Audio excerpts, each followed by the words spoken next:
Hello, I am back. I was having some technical difficulties. Oh my gosh, I thought that I fixed the problem. Okay, so that was a little bit annoying. I'm a little bit late, but that's okay. I also, I'll wait till you guys hop on. I will wait till I'm actually talking to somebody. But oh my gosh, it has been quite the evening, let me tell you. So, all right. Let me just get rocking and rolling here. Okay, so welcome to my master class. This is part one. I decided to do this in a couple of sessions because I found that there is so much material, and I felt that it would probably be more beneficial if I split the session into two. And so I think you're going to get a lot of value. Please share this with anybody that you feel would get benefit from this. And, you know, I will ask you along the way, you know, if you like this and, you know, all that stuff. So here we go. And we're going to start with, well, first, so let me just kind of back up.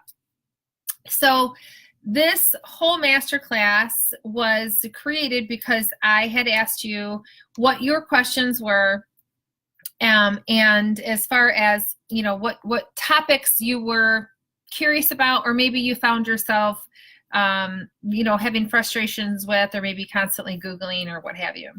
So I'm going to start with meal prep, meal timing, and we're going to go from there. So like I said, I had gotten such great feedback from everybody that I ended up having so many topics and so much information to share that I felt that it was going to be in yours and my best interest if I broke it up, because I don't want to lose your attention. So we're going to start with meal prep. The biggest thing that people have issues with is variety. And so I'm going to give you some quick tips and information as far as like what I do. This might not be new to you. Maybe you already do this, but it also could serve you with some value as far as maybe giving you some gentle reminders. You know, I always say 70 times 7,000. You can't ever hear something too often, because it's just, you know, the more often that you hear something, the more that it resonates, okay? All right, so how to easily plan your meals for the week with variety. Okay, I have my notes here. I have to, you know, make sure that I'm always reading off my notes because I don't want to forget anything. So here's my biggest tip for you. Don't overthink it. That in itself, I think, is what gets people in trouble, is that they have this mindset that everything has to be perfect and I have to make all of these changes immediately. And you know, when you, it's all about your perspective. So when you start to make changes, give yourself a little grace here, okay? And you want to make gradual changes oftentimes too, because, you know, there's nothing more unsettling to me, and maybe for you, and maybe you've never realized this, but it's very unsettling when you feel like you have to go to the grocery store, buy tons of food, and you got all this different new food in the refrigerator, and you're trying, and it's just a very overwhelming. It's a very overwhelming feeling, and you want to avoid that, because my encouragement to you is creating a lifestyle change. And so when you create a lifestyle change, things tend to work a little bit better when you know, make small changes and they're gradual. So the first thing, don't overthink it. Think it, and you want to think of foods that you enjoy eating. Don't get caught up in the mess of, well, I want to lose weight, so I'm going to go find this meal plan. Okay, meal plans, they are not going to give you great success. Okay, so what a meal plan will do is it'll give you that sense or that false feeling of, okay, I have something to follow, because people, they like steps and they want things to follow. They want to be told what to do. Okay, it's like, but that's a whole, I call it the dieter's mindset. Okay, and at the end of the day, the foods that work for you are the foods that you enjoy, and the foods that actually speak to you on a cellular level, that make you feel good, that give you the best energy, that keep you full for long periods of time. So you do have to do a little bit of investigative work on your end, okay? So nothing, when it comes to food, you can't have somebody just hand you a list of foods. And it doesn't work, because a lot of times people say, well, what is that? I don't even know what that is. But, oh, okay. So, I'll eat it for 5 weeks, but then I'm going to go back to, eating my other food. So that doesn't make any sense, does it? Okay. So once again, first, don't overthink it. Think of foods that you enjoy eating. Get rid of that dieter's mindset. Think of making small changes. And it'll also reduce the overwhelming feeling that you have, because it's not like a switch. People have this tendency that, okay, on Sunday they eat a certain way, and then on Monday we're just turning the switch and everything's going to be different. If you find yourself doing that, you need to reevaluate the way that you're going about things, because it doesn't work like that. Okay. So the other question that I get a lot of times is, about the whole meal prep and all that stuff. First of all, let me just share with you my suggestion when it comes to food. I always say, just be prepared.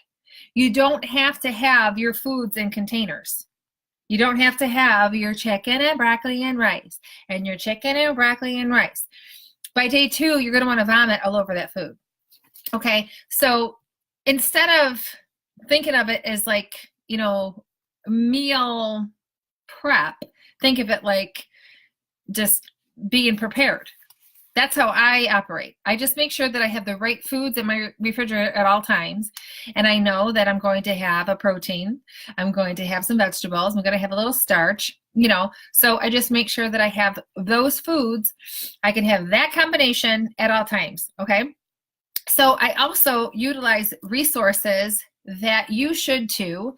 Super easy. It's a small fee, but it's worth my time. I haven't stepped foot in a grocery store like Kroger or Meijer in months. And that has saved me so much time. If you really think about the time that you spend, it's useless, wasted time. Going into the store, putting it in the cart, then on the belt, then in the bag, then back in the cart, then in the car. No thanks. So I have services like Shipt and Kroger ClickList, and then I also utilize Costco. Now Costco is great because you can buy foods in larger quantities. So therefore, you don't have to go to the store as often or, that sort of thing. So I can't say, I haven't stepped in Kroger or Meijer, but I have stepped foot in, Costco or Vincent Joe's is like a little market that I go to, which is nearby my house. So if that makes sense to you, please give some hearts or some thumbs up, because I hope that has given you like that, oh, I never thought of it like that kind of a feeling. Because that is my mission, is to help you to get rid of that whole dieter's mindset, the kind of where I'm perfect and I'm not, and I'm everything has to change overnight kind of feeling. And also don't forget, you can share this if you're finding value. So please make sure to share. Okay. So one great tip that works for me, and I've used this for years, and it might be something that, you can utilize as well, which is basically restocking your foods every Sunday and Wednesday. Okay. So what I mean by that is I look at everything on Sunday, I take stock and I see, okay, like I need more chicken or I need to get more vegetables or what have you. I don't like to have foods that are going to last me a week. It's just, that's not going to work for me. So, my suggestion is think of your shopping days on Sundays and Wednesdays, whether you physically go to the grocery store or if you enlist Kroger ClickList or your Shipt Shopper. The nice thing about your Shipt Shopper is I can go on there now, order something and have it in a couple of hours. So you should never have that excuse of I didn't have anything to eat or I didn't have the right things on hand, because it's impossible. To me, that's just an excuse. Sorry. Okay. All right. So if you are one to cook meat ahead of time, So this is the way that I like to cook my food, and I'm just sharing. And a lot of this is just personal preference and what works for me, and that has worked for me for years. And so that's why I'm sharing all this with you. So when it comes to cooking, let's say on Sunday, I'll give you an example. So on Sunday, Saturday I went to Costco. Sunday I had grilled up dinner, and I made sure that I made extra so that I had some extras, for the next few days. Now it's not for the remainder of the week, but my grill basically had steak on it. It had these chicken patties that I like to get. That's called Amy Lou's chicken patties. So if you want to write that down, it's AMYLU. Amy Lou's chicken patties. They're really great. I like to have them on hand. I put them in a nice container, and then I, have at least one. This strap is driving me crazy. Let's just call it out. I love to have those on hand.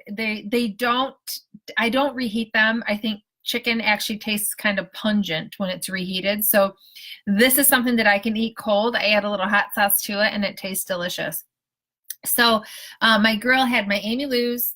It had some filet steak. It also had a big container of green beans that so we enjoyed some of those, for dinner, and the green beans. And I do just a little bit of olive oil, some garlic salt, some fresh lemon, and it's really good. A little bit of pepper. And so all of that, I have extras for the next couple of days. That'll last me probably until Wednesday. So when Wednesday comes, okay, I'm starting to get low, and then I'll start my whole process over again, where I'll grill some more things. That way I have them on hand, okay? So always try to cook a little extra. I know some people are like, I just can't do leftovers. Well, try to evaluate what the leftovers are that you're actually making, the foods that you're making with regard to leftovers. If it's something like chicken, maybe not reheating it, that little tip right there could help you, okay? I don't really reheat my meat. What I do is I just take the chill out of it. So let's say if I do decide that I want the chicken meat or the beef or what have you, a little bit warm, I'll just put it in the microwave literally for less than 10 seconds. So it doesn't affect the taste. It just takes that chill out of it a little bit. So hopefully that is a good tip. If you found that helpful, give me some hearts or some likes. Don't forget to share. Okay. Another great tip that I actually got this from one of my clients, and it was brilliant. I thought, why didn't I think of this before? What she does is when she does cook a large amount of meat, let's say chicken, for example, she'll take portions of the chicken and she'll season it all differently. So it's not like the chicken is all flavored the same. So a suggestion that I like to use are Flavor God. So if you've never heard of Flavor God, you might want to check him out. He's actually pretty big on Instagram. He caters a lot to the I would say the bodybuilders, or people that do shows and things. So he's very ingredient conscious, and the sodium is very low, which is great. So the Flavor God is awesome. So you want to check him out. He always has these really great yummy varieties. Another thing too that people always say, well, I get bored with chicken. Think outside of the box, my friends. So let me just tell you some of the proteins that I make. Chicken, of course. Okay. So I have my Amy Lou's patties. I also get rotisserie chickens. Now I take my rotisserie chicken and I put it in the oven when I get home or prior to going to eat it, and I recook it. Okay. Oftentimes these rotisserie chickens are too spongy for me. I like my chicken a little bit more well done. Okay. And it just tastes better. So that's another tip that you might want to do. Okay. So chicken, of course, always have a rotisserie chicken on hand. Always do not forget the rotisserie chickens. Okay. Ground sirloin. You can do a lot of things with ground sirloin. So, ground sirloin, you can make taco meat with that. And let me give you my taco meat recipe. It's super simple. You can write this down. This way you don't have to get like the taco packet that has that seasoning in it, or the, sodium and other, things like that. you just take chili powder, a little bit of sea salt, a little bit of ground cumin, and some cayenne pepper, and you use that as your taco seasoning. Okay, so I'm gonna repeat that. So it's chili powder, and I don't do measurements. I just do it to taste, okay? So chili powder, ground cumin, sea salt, red pepper flakes, or cayenne pepper, okay? And or. I kind of like it really spicy, so I use both. Okay, so I hope that helps. Give me some hearts if you like that. Yay! Super simple. It's a lot cleaner. You know what's going in there. Okay, so ground sirloin. So obviously you can make burgers. Yum. Okay, there is nothing yummier than a burger on the grill wrapped in some yummy iceberg lettuce. I like a big, huge thing of onion. That's how I like to eat my burger. Very simple and wrapped in lettuce. So burgers are great. Taco meat. You could also make things like, use your zucchini, and you can do some zoodles, and then take the meat in some spaghetti sauce like Rao's, the R-A-O-S. If you haven't heard of Rao's or tried it, you're missing out, okay? So you can take your ground sirloin and put that in some sauce on zoodles. The other thing too, I don't know about you, maybe you're too young for this, but when I was growing up, there was something called a loose sandwich, and it's just basically ground beef, and I like it with mustard. People would put it on a hot dog bun, but I don't really eat bread or anything. If I do, it's gluten-free, but I usually eat that with my breakfast. But anyway, the loose meat, I just will put some mustard on it and just eat it, okay? Pork chops. I think people forget about pork. Pork is a pretty lean meat. This is what I do. Great tip for you. I go to my butcher and I ask him for very thinly sliced pork chops. I don't like thick. Okay, especially when it comes to like chicken either. I don't like thick chicken. I like my chicken, kind of shredded and, thinner. Same thing with my pork chops. So I get them really thin and I grill those up. Ground chicken is another option for you. Ground turkey is another option. And then also your fish. So here's the thing. I think people get bored because they're not playing around with seasonings, and they're not playing around with the way that they're cooking the protein. Also, you have to remember that your dopamine receptors, they're always looking for change, and it likes color. Okay, so this is your brain that I'm talking about. So, variety, I think people get stuck with certain foods because they're afraid to change things. And, oftentimes people are like, I don't want to try that because what if I don't like it? Or what if I buy this bottle of spice and it tastes gross? And what if this sauce doesn't taste good? And so I understand that. But don't be afraid. Another tip from the same client, actually, she actually uses things like, here's the thing with salad. So I'm going to talk about salad with you because I know salad is a really big thing, when it comes to the meal prep and all of that, is just like with your meat. Have fun with flavored balsamic vinegars and also flavored oils. Now, I know for me, there is a place in Partridge Creek where I could go and I could get some of these flavored balsamics and oils. So hopefully that is a great tip for you. So give me some hearts on that if you like that. Okay.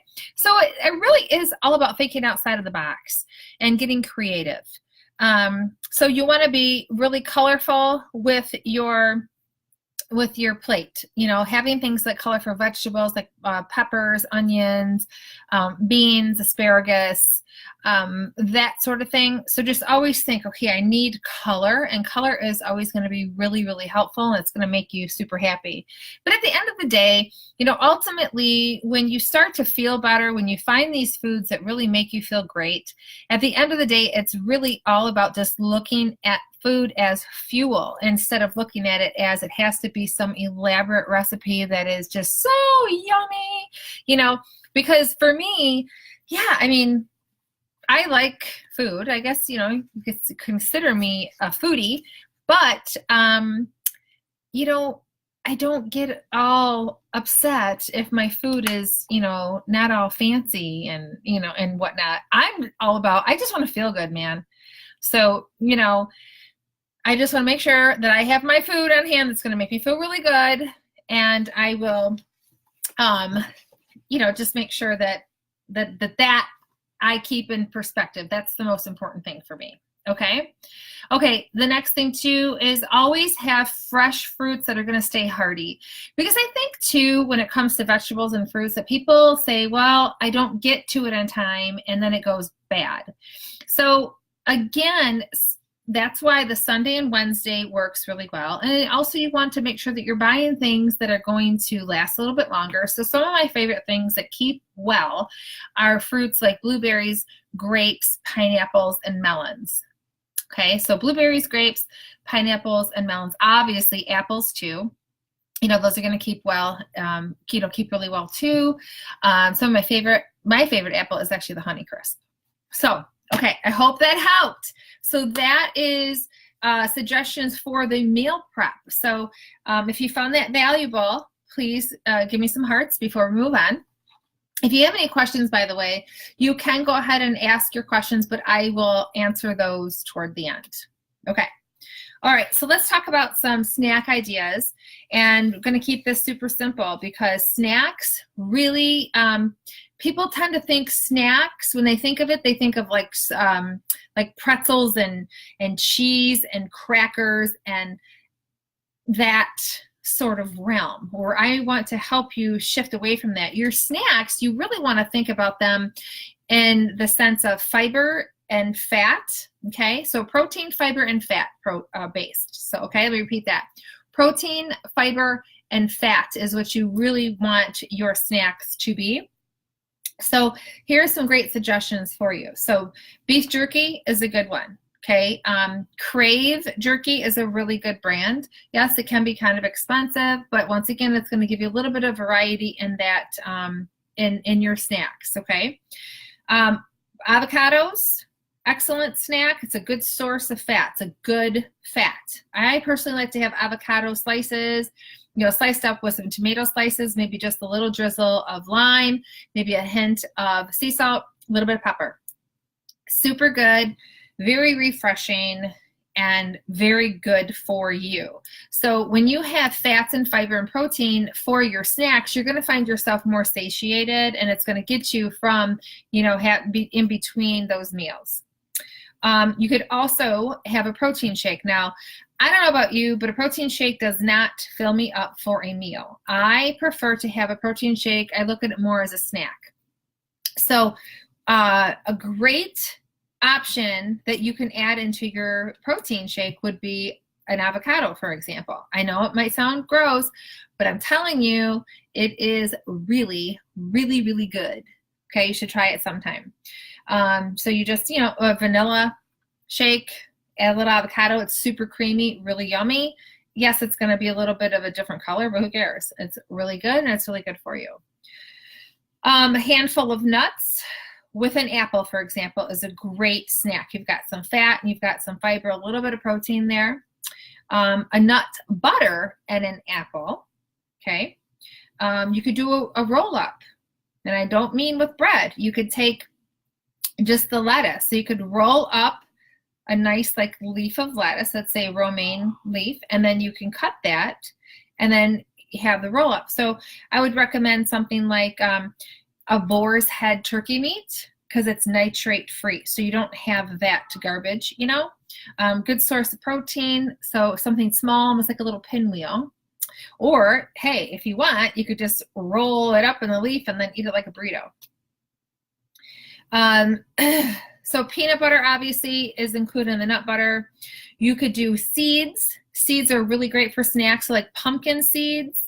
But you want to make sure that these are raw, and you don't want to have all the sodium in it as well. So like pumpkin seeds and sunflower seeds, those are always really great snacks as well. Okay, so another thing too, this is a nice little hint for you. A lot of people aren't aware of the things like Vital Proteins or the collagen protein that you can get in powder form, and you can add this to certain things. So let's say, for example, you wanted to have a quick shake for a snack and you realize like, okay, this doesn't really fill me up, but this is all I can have right now. So you could actually shake a couple of tablespoons of those vital proteins in with your protein shake, and then it will add additional protein to your drink. Okay. Oftentimes you can get these they're odorless, flavorless, and you're getting more bang for your buck in this drink. Okay. Yay! So I hope you found that informative. So now we're going to go into meal timing. So once again, these are questions that I got, and a lot of the questions became very, very, I want to say repetitive, but, you know, there was a lot of similar questions that, you know, people wanted to know the same thing, which was really great because then, you know, I really know exactly what you guys are looking for. Okay, so here, let me just talk about meal timing. Okay, so first, meal time, let me just read this, what I wrote down. First, nutrient timing won't suddenly transform your physique or your performance. People are always looking for this. Okay, well, if I time it a certain way, well, then maybe this will do this and that. You know, and it doesn't work like that.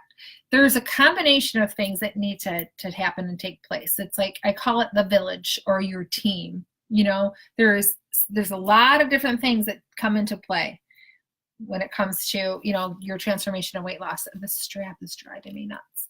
Okay. So here's the thing.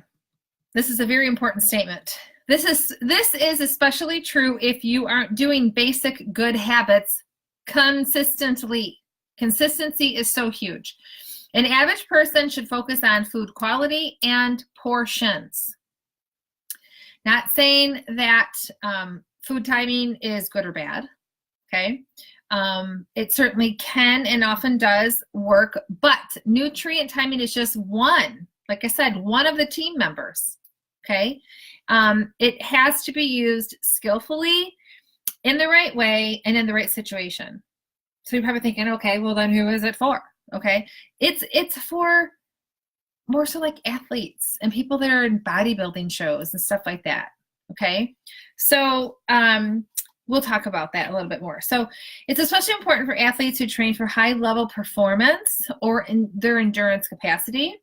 But here's the deal. If you are a healthy person overall with average goals who exercises regularly, you don't need strategies like meal timing. Okay, so yay, that's one less thing you have to worry about. It's probably one less thing you're like, okay, I was so confused. Like, I don't really understand all this. Okay, so don't worry about meal timing.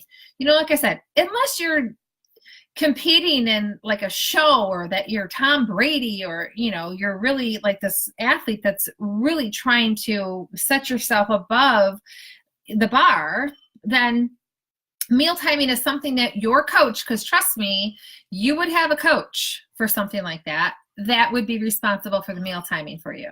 Okay. So if that made sense, give me some hearts or thumbs up. Again, don't forget, you can also share this. Okay. So now let's talk about eating late. Let's talk about the 8 p.m. Thing. Everybody's like, well, do I eat after 8 o'clock? Is that okay? Is it not? Okay. So here's the thing. There's always going to be two sides of the fence on all of these things. And what I'm sharing with you might not be your truth. But, you know, there are some things here that are science-based, and there are some things here that are experience-based that I'm sharing with you. Now this is a little bit of science behind it, and so I'm going to share this with you. So it is suggested to not eat after 8 p.m., but if you are hungry, you want to keep it more protein-based. Why? Here's why. Okay, here's the deal. Sleep, as you know, which I'm a huge advocate of sleep because it is so important on so many levels, but we're not going to talk about that right now.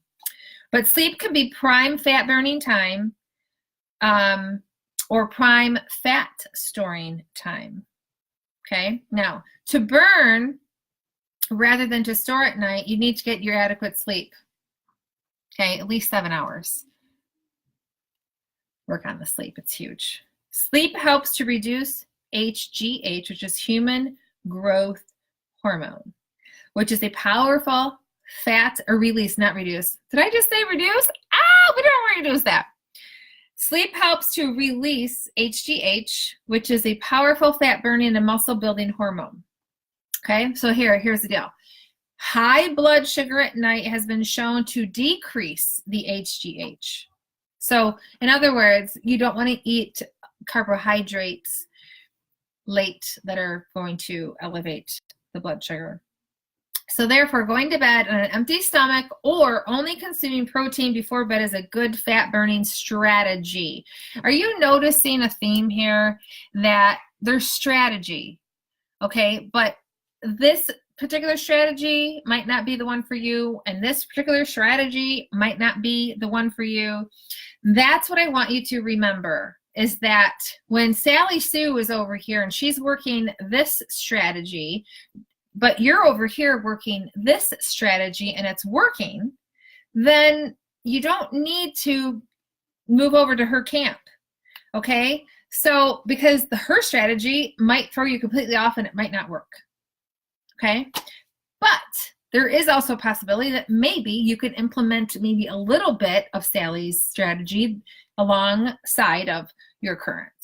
But I think one of the biggest problems that people have is that they jump around too much, okay? And that goes into like the start over syndrome, and we'll talk about that more so in the second half of the masterclass, okay?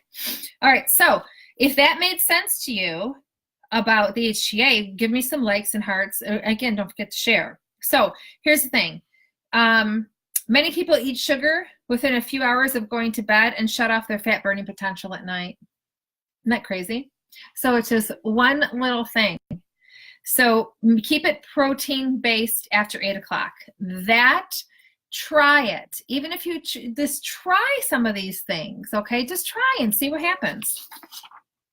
Okay, moving on. See, lots of information. I think we're a half hour in and we're just like 2 topics in. So I thought, you know what? This could be a 3-hour class. So we're going to, that's why I decided to just cut it in half. Okay, so moving on. All right, so breakfast. Is it really the most important meal of the day? And is it better to eat 5 to 6 meals or 3 larger meals a day? I just kind of combined that together, because here's the bottom line when it comes to those questions, is it depends on your lifestyle, okay? Depends on your lifestyle, and it also depends on your personal biofeedback. So if you are somebody that doesn't enjoy eating breakfast like I do, okay, and if it makes you want to throw up when you eat it, then why eat it then, okay? There's other things that you can do to kind of offset that. You know, if you were a client of mine, I would say, okay, well, let's try, you know, maybe drinking some branched chain amino acids or something, just so you're getting some kind of, you know, your body feels like it's getting some kind of nutrient. So that's a nugget of information for you right there. But here's the deal. Don't try to do something that doesn't feel good. Is breakfast the most important meal? It is for me, because I'm really hungry in the morning and I really like a large breakfast. I eat quite a large breakfast. Is it for Tracy or Christy? Maybe not. Maybe it might make them throw up, you know? And so it's all about your own personal preference. It's about your best. Let me tell you this. Your best nutrition program is the one that you create and the one that works best for you and your lifestyle. Period. End of story. Okay? All right, moving forward. I hope that makes sense. Does that make sense? Give me some hearts and likes if that made sense to you. Okay, I think I need to have a little drink here. All right, moving forward. This is a really big topic here. I got a ton of questions on this. I think you're going to find this very valuable, okay? We're going to talk about what to eat before and after exercise. I think that people get just so confused about it, and they don't know what to do, and they're like, okay, I don't even know where to begin. And so I'm going to help you. Okay, here's the deal. I recommend to eat real food. And when I mean real food, I mean like not a protein shake, 2 to 3 hours before you exercise. Okay. So if you're going to work out at 10 a.m., then I would say around 7:30, you want to have a real meal. Okay. So you want something that will help you do the following, which is sustain your energy, boost your performance. It's hydrating. It preserves your muscle and helps with a speedy recovery. So that would be a meal that has a protein carb mix and just a thumb size worth of fat. So what would that look like? So you're probably thinking, well, I need an example. So a palm size protein portion, a thumb size of fat, that could be like maybe 2 or 3 almonds, a cupped handful of carb dense foods, let's say like potato, and maybe a fistful of veggies. Now, if you were a man, you would double that. Okay, so let me repeat that. Palm size protein dense food, let's say eggs, chicken, steak, thumb size portion of fat, let's say almonds, or maybe even some coconut oil or a little bit of avocado, a cup handful of carb dense food, let's say like rice or potato, and a fist of veggies. That's women. Men, double it. Okay. Now, if you are time restricted, so sometimes I find like, oh shoot, I got caught up with something. I'm meeting with Kirby for my training session and I forgot to eat 2 hours prior. Then what you can do, or again, you can test this out and see what feels better to you, is if you have an hour or less prior to, or if you prefer this, okay, if you prefer to have that smaller meal, because sometimes I have found if I don't have the right amount of food and if I have just a little too much or if it's just a little too close to my workout time, I get out of breath and I'm heavy and I'm dense. You don't want to feel that way when you're exercising. You want to feel light. You want to be able to move. You don't want to feel like you've got cinder blocks on your feet. But if you have an hour or less, or if you're somebody that prefers a little bit smaller meals, then you would have a protein carb kind of shake. So an example would be, let's say protein mixed with a banana or berries. Okay? All right. Now, why? Here's the why. Because here's the deal. People will say, okay, yeah, okay. But if you're like me, you want to know why. And I'm pretty sure you're a lot like me. So here's why. Protein will help you to maintain or increase your muscle tone because that's what you desire. People say, well, I don't want to bulk up. Of course you don't want to bulk up. Women don't want to, but the bodies you desire, those women have muscle tone. Okay, so those bodies that you're after, they have muscle. Okay, it's muscle tone. Protein reduces muscle damage. So it's a part of the recovery stuff. And it floods the bloodstream with amino acids, which boosts muscle building capacities. Now, don't get nervous about muscle building. It's building muscle tone, ladies. Okay? Carbohydrates. Carbs fuels training and helps the recovery. It preserves muscle and liver glycogen. So this basically tells your brain that you are well fed for the session. Okay? And it will enhance your muscle growth as well. It stimulates the release of insulin.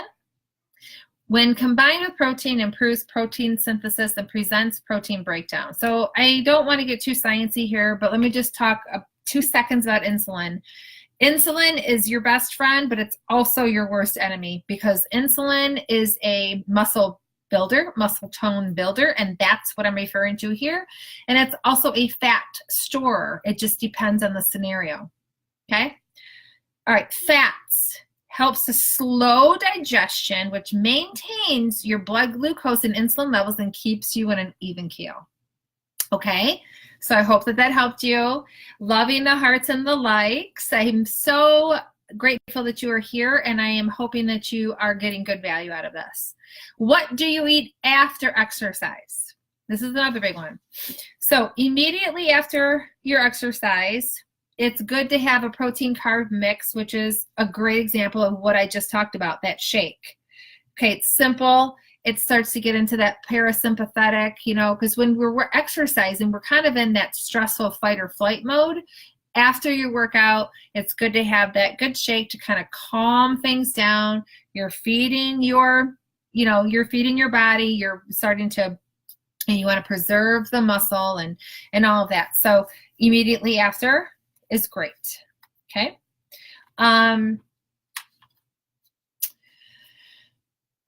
Okay, so your body's glycogen stores are used as fuel during exercise, and consuming carbs after your workout helps to replenish. Okay, so the rate at which your glycogen stores are used depends on the activity. For example, endurance sports cause your body to use more glycogen than resistance training. Okay, endurance sports, like what is an example? Running, basketball. There's a lot of endurance going on there. For this reason, if you participate in endurance sports like running, swimming, etc., you might need to consume more carbs than a bodybuilder would. Okay, moving on. Okay, let's see here. All right, now, this is where I'm giving you some good information on the after exercise stuff. So here's the deal. Consuming 0.5 to 0.7. Let me repeat that. Consuming 0.5 to 0.7 grams of carbs per pound of body weight within 30 minutes after training results in proper glycogen resynthesis. So, furthermore, we talked about insulin, right? So insulin secretion, which promotes glycogen synthesis, again, this is a little sciencey, but bear with me, is better stimulated when carbs and protein are consumed at the same time. So do you hear me? What I'm saying here is that eating the carbs and the protein together is crucial. So therefore, consuming both carbs and protein after exercise can maximize protein and glycogen synthesis. So try consuming the two in a ratio of 3 to 1. So here's an example. So you want to have a carb to protein ratio of 3 to 1. So for example, you would have 40 grams of protein. Okay, then the 3, so that's the 1, the 3 would be 120 grams of carbs. Got it? I know that was kind of a lot. Okay. Eating plenty of carbs to rebuild glycogen storage is most important for people who exercise often, such as twice in the same day. Now, that's a lot, right? So if you have 1 or 2 rest days in between workouts, then this ends up becoming less important. But this question, I got a tremendous amount of, so I thought, you know what, I'm going to put a lot of effort into this. So again, let me repeat that. Just keep it simple. Eat protein and carbs together. I would just start with a simple shake and a banana. Okay. If you want to get technical and you want to get a little bit more in depth and you're really like pushing and you're exercising often, then do the 3 to 1 carb to protein ratio, and you would consume 0.5 to 0.7 grams of carbs per body weight within the first 30 minutes. Okay. So I hope that made sense. Now, again, after that, you again need to eat within 1 to 2 hours post-workout. Most people don't know this. So the exercise and the eating, this is when timing is important. Okay, so this is when, if you are somebody that, like me, goes to Orange Theory and trains, 5 to 7 days a week, I have to make sure that I'm eating prior and that I'm eating right after and that I'm eating again within an hour or 2 post-workout. Okay, because first of all, I want to make sure that I'm getting the maximum that I'm getting the max out of my exercises, when I am there. And I also want to make sure that I recover properly. I don't want my hard work to go out the window. So what do you eat? You eat the same thing that you did for pre-workout, okay? So pre-workout is real food, 2 to 3 hours prior.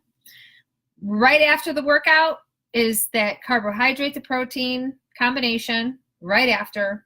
Then about an hour after, you would have, again, what you had, similar to what you had prior to your workout. So I hope that made sense. So again, it's real food.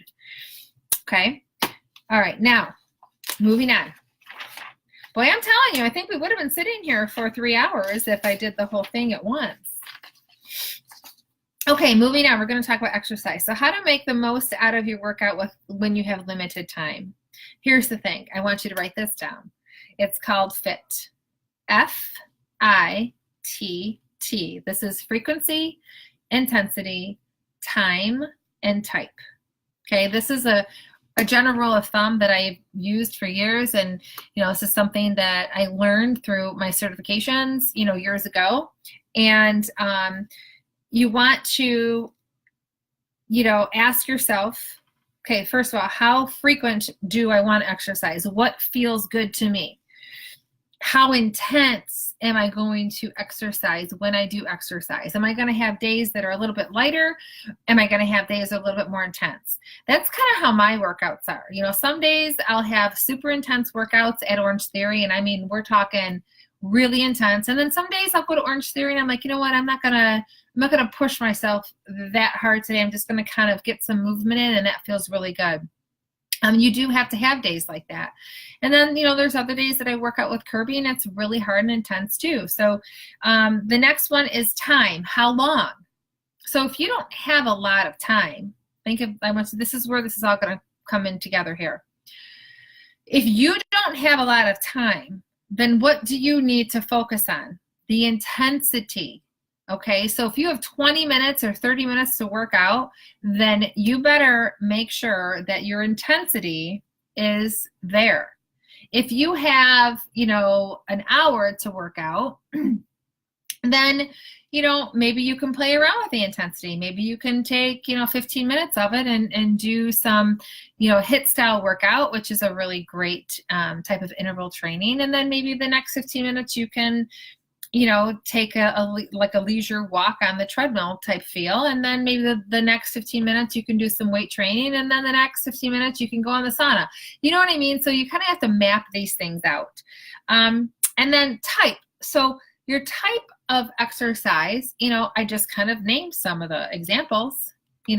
You could do classes, you could do walking, you could run, you could weight train, you could swim, you could do water aerobics, So again, go back to the FITT, frequency, intensity, time, and type. That is a great overall general rule of thumb for you. So how would I make the best out of, let's say, a 20 or 30-minute time window? I would absolutely 1000% do a HIIT style training. Okay, so HIIT style would be, let's say, 30 seconds of really super intense type exercise, and then I would do maybe 15, 20, or 30 seconds of rest, depending on how much time I needed. I would just have to feel my own, my body out. Okay, so I hope that was informative and that you got value from that. Next is cardio versus weights. Here's the thing. You need both. Just like when you brush your teeth and you take care of your teeth, you can't just brush, you need to floss. You need both to take care of your teeth. So it's kind of the same thing. So let me just read something to you. A cardio-based workout burns more calories up front. So you're going to get that instant gratification that you're looking for. People are, how many calories did I burn? I burned 500 calories, that kind of thing. It gives you the instant gratification. However, your metabolism may stay elevated for longer after weights than cardio. So it's called EPOC, okay? But so here's the thing. If somebody said to me, you could only do weight training or cardio for the rest of your life, which would you choose? Now, it would be a tough decision because I know I need both. But if I had to choose just one, it would be weight training. Okay, and I'm going to tell you why in a second. But, okay, so after weights, it says elevated longer after weights than cardio, and weightlifting is better for building that muscle tone. So thus the IDEA exercise program for improving body composition, because that's what it is, guys. It's your body composition that we are working on, and health includes both cardio and weights. But here's the general rule of thumb, and I just want you to think about this. If you want to be a cardio queen, great, more power to you. I love cardio too. Trust me, it makes me feel really good, and I like the sweat that I get from it. But here's the big but. I want muscle tone, and I want to transform my body. So if I want to be a smaller version of the exact way that I look right now, but just a little smaller, not as tight, and maybe softer and a little, then I would stick without cardio. If I want to transform my body, then I would definitely use weights. Okay. But again, you need both, and they dance together beautifully, just kind of like estrogen and progesterone work very well together. Okay.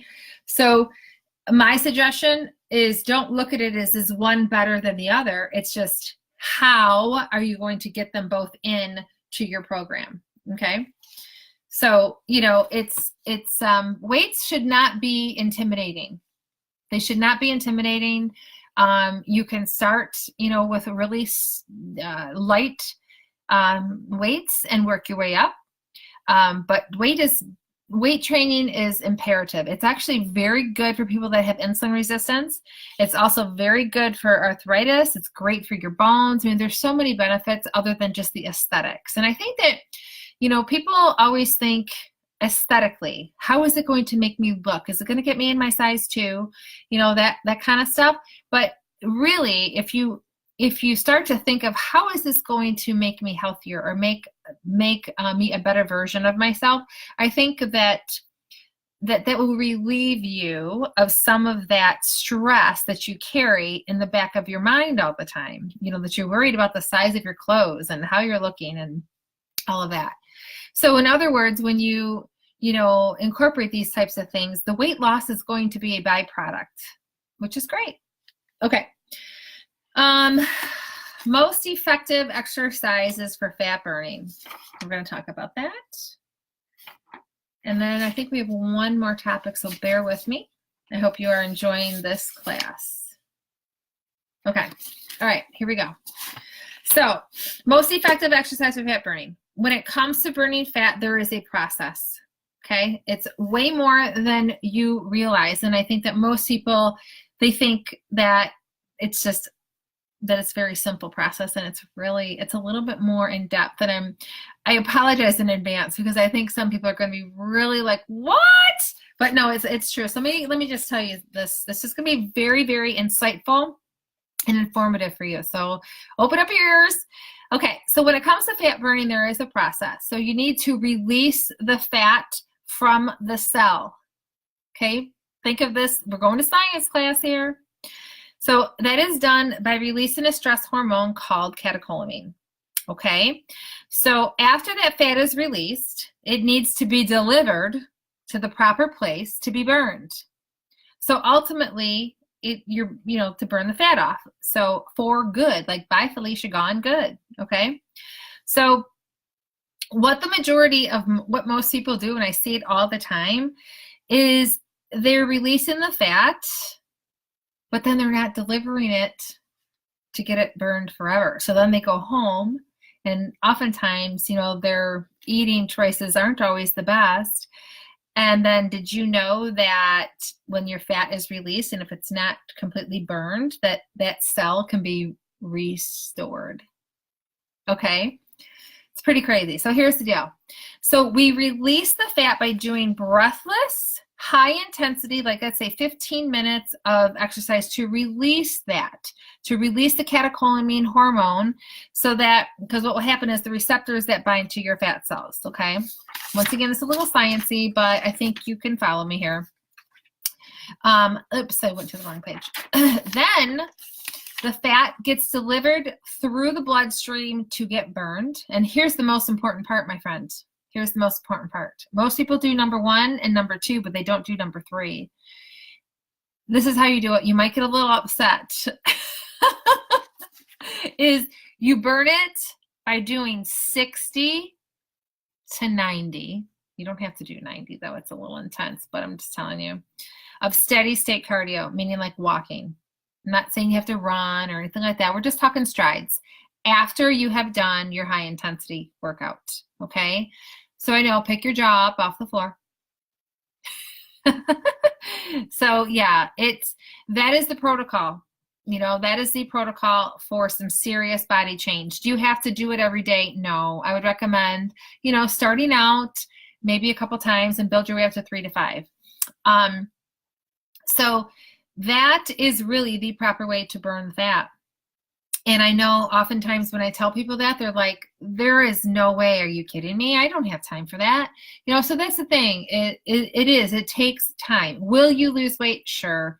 Are you going to burn fat? Yeah. But I'm just giving you the most effective protocol in order to lose body fat. Okay. All right. Now, if you found that valuable, give me some hearts. Okay. I hope that you weren't like, what? All right. Next. So we're going to talk about, one of the questions was, how do I push through a plateau and weight fluctuations? And, there's a couple different ways that I could answer this question, but I decided that the most important way to answer that question would be through a less sciencey answer. I can tell you a science answer. However, I realize that I don't think that that's the answer that you need. I think the answer that you need to hear is the one that I'm going to give you, and that is stop starting over. Okay? The problem that people have is there is something that's called the 5 steps of behavioral change. And this is something I talk about with my clients quite regularly. And I think it's an epidemic. Okay. So the 5 steps of behavioral change, I really should have had a diagram here, but you want to visualize this curve. Okay. So think about like here and then coming down here. So it's like you're going down this slide.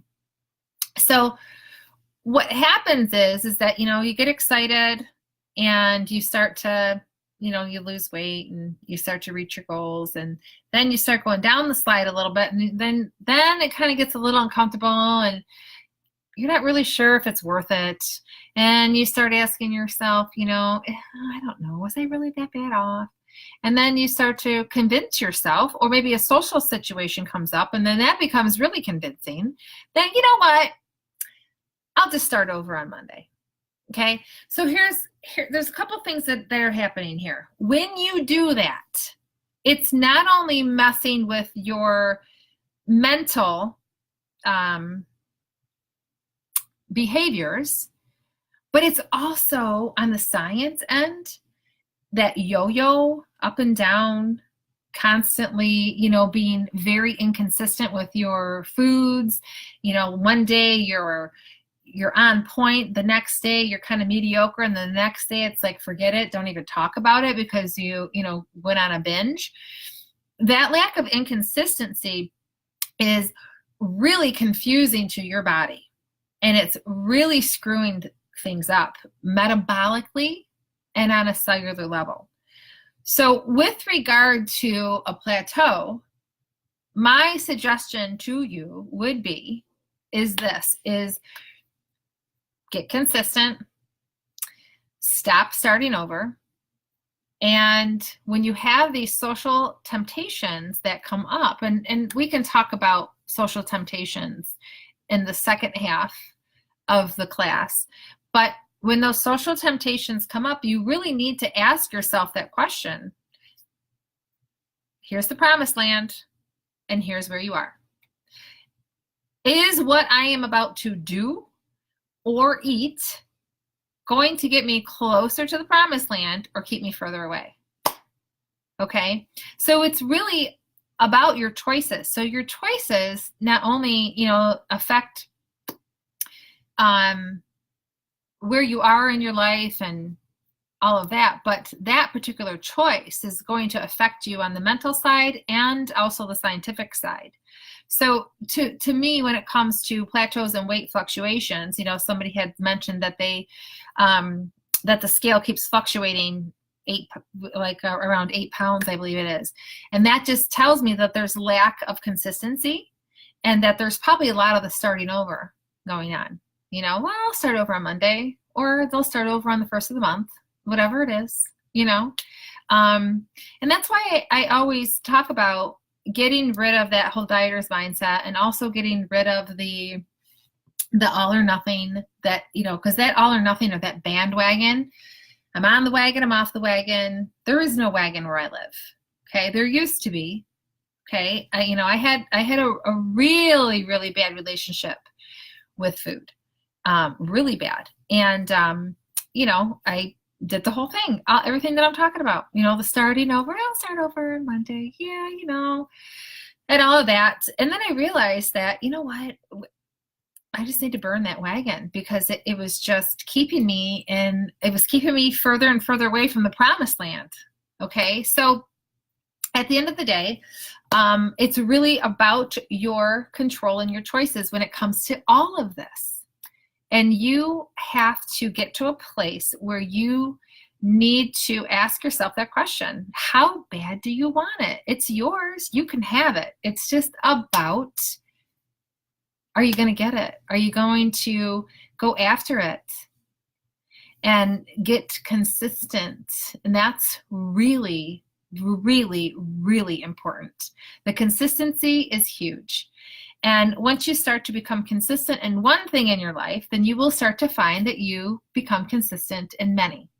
Okay, so it just becomes a whole domino effect. It's very interesting and fascinating to me to understand and know how much the nutrition affects your behaviors and affects everything else that you have, you know, going on in your life. It's pretty incredible. So that said, I'm going to wrap it up here. I hope that you found that very informative. I am expressing extreme gratitude for you taking the time to listen. I hope that you found some really good value. If you did, please, you take the time, hit the share button. And really grateful to have you here. And I look forward to our next session. And I will be in touch to let you know when that is. All right. Have a wonderful evening. Good night.